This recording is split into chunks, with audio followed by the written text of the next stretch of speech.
ఓం నమో శ్రీ వెంకటేశాయ. భగవద్బంధువులందరికీ సాదర ఆహ్వానం. రేపు జూన్ 1వ తారీఖు శనివారం, హనుమ జయంతి. ఆంజనేయ స్వామి భక్తులందరికీ మహాపర్వదినం. ఆంజనేయ స్వామికి ఎక్కువ మంది భక్తులు యువకులే ఉంటారు. ఆంజనేయ స్వామి అంటే వాళ్ళకి పరమప్రీతి. యువతులు కూడా ఉంటారు, కానీ యువకులు ఎక్కువ మంది ఉంటారు. ఈ ఆంజనేయ స్వామి కలియుగంలో పిలిస్తే పలికే దైవం.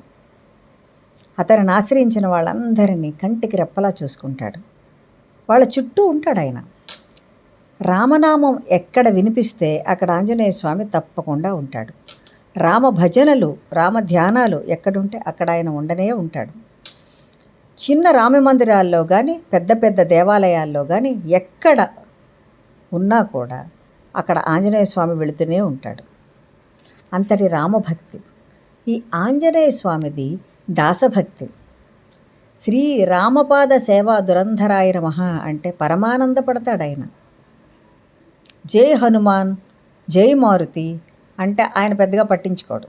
జై శ్రీరామ్, జై శ్రీరామ్, జై శ్రీరామ్ అని నిరంతరము ఎవరు ఆ రామచంద్రుని పిలుస్తారో వాళ్ళ దగ్గరే ఈయన ఉంటాడు. ఎత్ర ఎత్ర రఘునాథ కీర్తనం తత్ర తత్ర కృతమస్తకాంజలిం బాష్పవారి పరిపూర్ణలోచనం మారుతిం నమత రాక్షసాంతకం.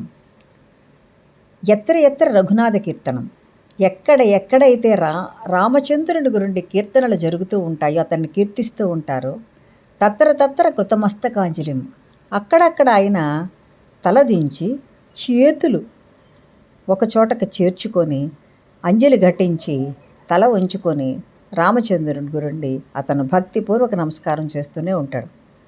బాష్పవారి పరిపూర్ణలోచనం, కళ్ళ నిండగా నీళ్లు ఉంటాయి. మారుతిం నమత రాక్షసాంతకం, అటువంటి మారుతి రాక్షసులను అంతం చేస్తాడు. ఎటువంటి భయంకరమైనటువంటి రాక్షసులైన, భూతగణమైన ఎవరినైనా కూడా ఈయన అంతం చేయగల శక్తివంతుడు. ఈ ఆంజనేయ స్వామికి అరటిపళ్ళు అంటే చాలా ఇష్టం. దేవాలయానికి వెళ్ళి ఒక 5 అరటిపళ్ళు సమర్పించిన, తములపాకులు సమర్పించిన, నిమ్మకాయలు సమర్పించిన, గంగసింధూరం సమర్పించిన ఇతను పరమానంద భరితుడవుతాడు. ఇవన్నీ కూడా ఆంజనేయ స్వామికి చాలా ఇష్టమైనవే. అసలు తములపాకులంటే ఈ ఆంజనేయ స్వామికి ఎందుకు ఇష్టం? సీతాదేవిని వెతుక్కుంటూ లంకను చేరుకున్న ఆంజనేయ స్వామికి సీతాదేవి వెనువెంటనే కనిపించదు. మందిరాలన్నీ వెతుక్కుంటూ ఆయన వెళతాడు, ఎక్కడా కనిపించదు. అక్కడ చాలామంది ఆడవాళ్ళు అలా విలాసంగా పడుకుని ఉంటే అది చూసి కలత చెందుతాడు. ఈ జనాలలో సీతమ్మ వారు ఉందా? ఉండనే ఉండదు అని భావించి మళ్ళీ వెతుక్కుంటూ వెళ్ళి అశోకవనంలో సీతాదేవిని చూస్తాడు. సీతాదేవి ముందు కొంత శంకకు లోనవుతుంది. ఇతను ఎవరో, ఇది కూడా రాక్షసమాయో ఏమో అనుకుంటుంది ఆవిడ. కానీ తరువాత అతను రామముద్రికను చూపించిన తర్వాత ఈయన రాముని దగ్గర నుండే వచ్చాడని భావించి అతనిని ఎంతగానో దీవించి చాలా సంతోషపడుతుంది సీతాదేవి. నాయన అక్కడ నుండి వచ్చావు, నిన్ను దీవించడానికి నా దగ్గర ఏమీ లేదు అనుకుంటూ ఉంటుంది సీతాదేవి. ఆ తర్వాత పక్కకు చూస్తే ఒక తమలపాకు చెట్టు కనబడుతుంది. అక్కడ నుండి కొన్ని తములములను తీసి ఆంజనేయ స్వామిని దీవిస్తుంది ఆ తల్లి.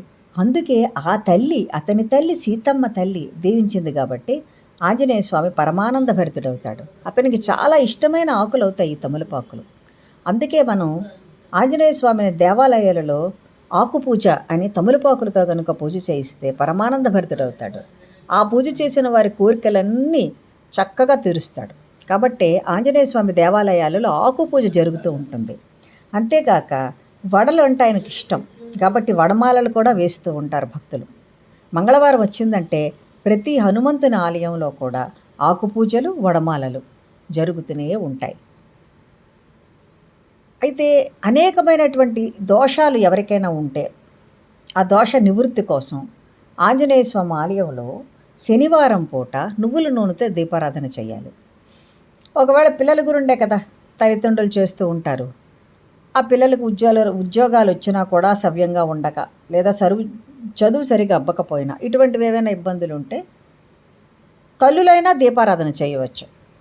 పిల్లల బదులుగా తల్లులైనా గుడిలోకి వెళ్ళి శనివారం పూట నువ్వుల నూనెతో దీపారాధన చేయవచ్చు. వాళ్ళ దోషాలన్నీ తిరుగుతాయి. ఇంకా ఆంజనేయ స్వామిని ఆశ్రయించిన వారికి ఎన్ని గ్రహదోష బాధలున్నా, తర్వాత జాతకంలో ఎన్ని సమస్యలున్నా అవన్నీ కూడా అసలు కనిపించవు. జాతకమేమో చెప్తారు, జ్యోతిషులు చెప్తారు, నీ జాతకంలో ఇన్ని ఆటంకాలు ఉన్నాయి, ఇవి అవుతాయా లేవో అని వాళ్ళు చెప్తారు. ఆంజనేయుని ఆశ్రయించుకున్న వాళ్ళకి తర్వాత చూస్తే వీళ్ళు చెప్పిన ఆటంకాలు ఏవి కనిపించవు. సజావుగా లైఫ్ వెళ్ళిపోతూ ఉంటుంది, చక్కటి చదువు వస్తుంది, మంచి ఉద్యోగాలు కూడా వస్తాయి. ఈ జ్యోతిష్యులు అసలు నువ్వు పాస్ అవ్వలేవయ్యా, అసలు పాసే అవ్వలేవు అని ఖరాఖండిగా చెప్పేసినా కూడా ఆంజనేయుని పాదాలను ఆశ్రయించిన వాళ్ళు చక్కగా పాస్ అవుతారు, మంచి ఉద్యోగాల్లో సెటిల్ అవుతారు. ఎందుకు? వాళ్ళకి ముందు వెనుక కూడా ఆంజనేయ స్వామి ఉన్నారు కాబట్టి, అతని దయ వీళ్ళ మీద అపారంగా ఉన్నది కాబట్టి ఈ కలియుగంలో ఆంజనేయ స్వామిని ఆశ్రయించుకునే బ్రతకాలి, తప్పదు. తల్లులు చాలామంది బాధపడుతూ ఉంటారు, ముఖ్యంగా అబ్బాయిలు. వాళ్ళు ఎప్పటికి కొంతమంది ఏమిటంటే పెడదోవన పట్టుకుంటారు, పక్కన ఉన్న స్నేహితుల ప్రభావం కావచ్చు, లేదా వాళ్ళు సొంతంగా కూడా అటువంటి ఆలోచనలు చేయవచ్చు. వీళ్ళు ఎప్పటికీ ముందుకు రారు, పరీక్షలలో ఉత్తీర్ణులు ఎవరు, అలా తిరుగుతూనే ఉంటారు స్నేహితులతో.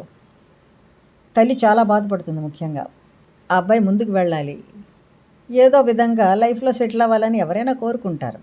తల్లిదండ్రుల ఆలోచన వాళ్ళ మీదే ఉంటుంది కదా, ఎప్పటికీ జరగదా ఆ పని. అటువంటి వాళ్ళని ఆంజనేయ స్వామి చేతుల్లో పెట్టాలి తల్లి. ఆంజనేయ స్వామి చేతుల్లో పెట్టాలంటే ఆంజనేయ స్వామి ఆలయానికి తీసుకుని వెళ్ళి దర్శింపజేసి ఆంజనేయునికి పూజ చేసేటట్టు చేస్తూ ఉండాలి. అలా చేస్తే వాళ్ళు చాలా వరకు మారుతారు. అసలు ఆంజనేయ స్వామి పెద్ద పెద్ద విగ్రహాలు ఉంటాయి ఊళ్ళలో, మన భారతదేశం అంతా ఉంటాయి, ఎక్కడైనా ఫారిన్ కంట్రీస్లో కూడా ఉంటాయి. ఆంజనేయ స్వామి పెద్ద విగ్రహాలు అమితమైన ఆకర్షణీయంగా ఉంటాయి. అసలు ఆంజనేయ స్వామి సుందరాకాండ ప్రకారం సుందరుడు. అటువంటి ఆంజనేయ స్వామిని అబ్బాయిలు కనుక చూసి, పెడత్రవ పట్టిన వాళ్ళు కనుక చూస్తే అతని ఆకర్షణలో పడి వీళ్ళు తప్పకుండా ఈ స్వామిని పూజించుకుందాం, ఈ స్వామి పాదాలను ఆశ్రయిద్దామని తప్పనిసరిగా అనుకుంటారు.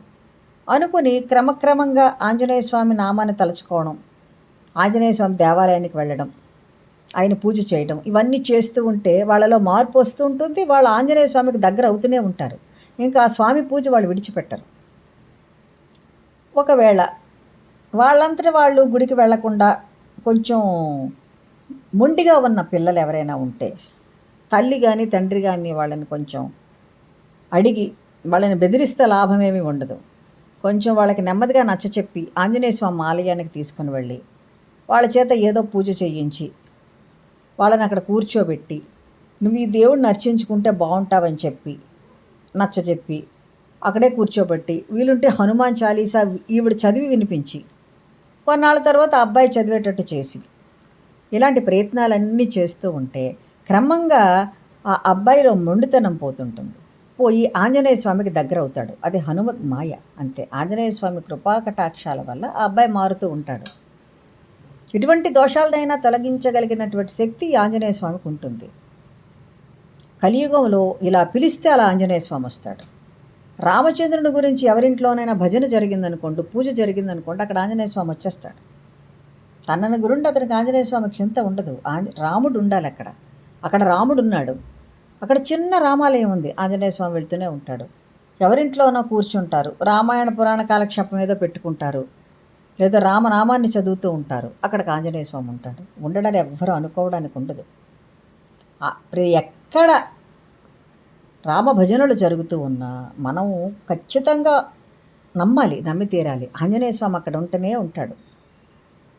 అక్కడ ఆంజనేయ స్వామి కళ్ళు మూసుకుని, ఎవరో ఒక వ్యక్తి అనుకోండి, కళ్ళు మూసుకుని 2 చేతులు జోడించి కళ్ళల్లో నీళ్లు ఊరుతుండగా అలా ఒక మూల ఎవరైనా కనబడితే ఆయన ఆంజనేయ స్వామి అని అనుకోవాలి, తప్పకుండా ఆంజనేయ స్వామి అని అనుకోవాలి. ఆంజనేయ స్వామి అలాగే ఉంటాడు.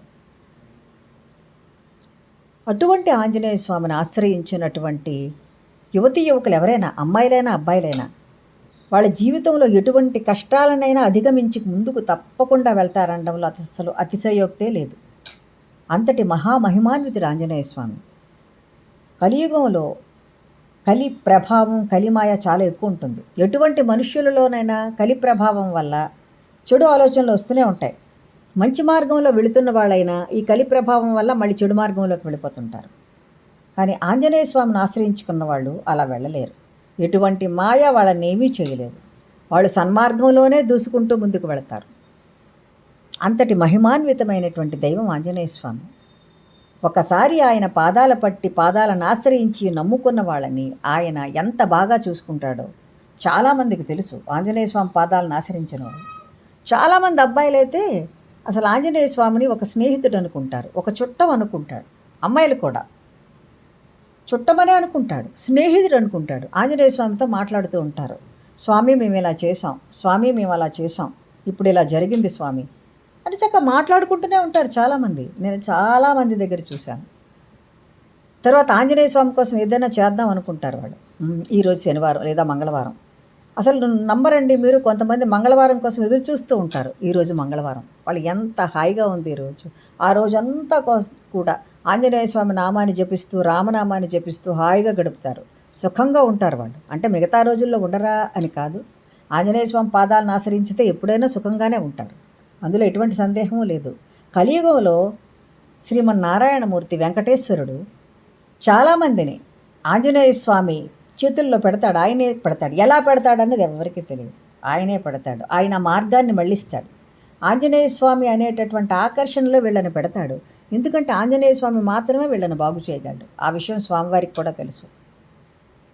ఆ స్వామి రామచంద్రుని రూపంలోనే వీళ్ళందరినీ కూడా ఆంజనేయ స్వామి చేతుల్లో పెట్టేస్తాడు. వీళ్ళు బాగుపడతారు, వీళ్ళ జీవితానికి ఇంకా తిరిగి ఉండదు.